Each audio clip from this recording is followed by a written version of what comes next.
புதுச்சேரி தொகுதியை மீண்டும் காங்கிரசிற்கே ஒதுக்க வேண்டும் என்று முன்னாள் முதலமைச்சர் நாராயணசாமி வலியுறுத்தியிருக்கிறார். புதுச்சேரி தொகுதி நிர்வாகிகளோடு திமுக தேர்தல் குழு ஆலோசனை நடத்த இருக்கும் நிலையில் அவர் இவ்வாறு வலியுறுத்தியிருக்கிறார்.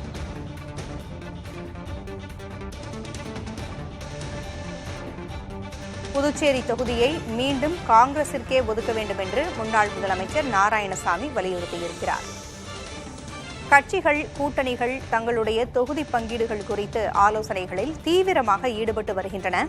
இந்நிலையில் ஒவ்வொரு கட்சியும் தங்களுக்கு தேவையான தொகுதியை கூட்டணி கட்சியிடம் கேட்டு வருகின்ற சூழலில் புதுச்சேரி தொகுதி நிர்வாகிகளோடு திமுக தேர்தல் குழுவும் ஆலோசனை நடத்த இருக்கிறது. இந்நிலையில் முன்னாள் முதலமைச்சர் நாராயணசாமி புதுச்சேரியை காங்கிரசிற்கே ஒதுக்க வேண்டும் என்று வலியுறுத்தியிருக்கிறார்.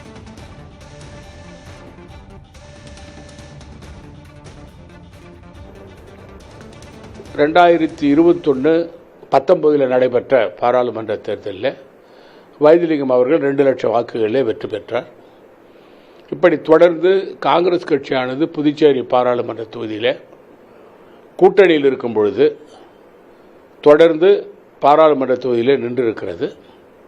அதை கருத்திலே கொண்டுதான் இந்த முறை புதுச்சேரி பாராளுமன்ற தொகுதியில் காங்கிரஸ் கட்சி வேட்பாளர் நிற்க வேண்டும் என்று காங்கிரஸ் தலைமையிடம் கடந்த சில தினங்களுக்கு முன்பு திராவிட முன்னேற்ற கழக தலைமையோடு பேச்சுவார்த்தைக்கு வந்த மரியாதைக்குரிய முகுல் வாஸ்னிக் அவர்களிடமும் மரியாதைக்குரிய சல்மான் குர்ஷித் அவர்களும் எங்களுடைய பேச்சுவார்த்தை குழு அவர்களை சந்தித்து நானும் வைத்திலிங்கம் அவர்களும் சட்டமன்ற கட்சி தலைவர் வைத்தியநாதன் அவர்களும் கோரிக்கையை வைத்தோம்.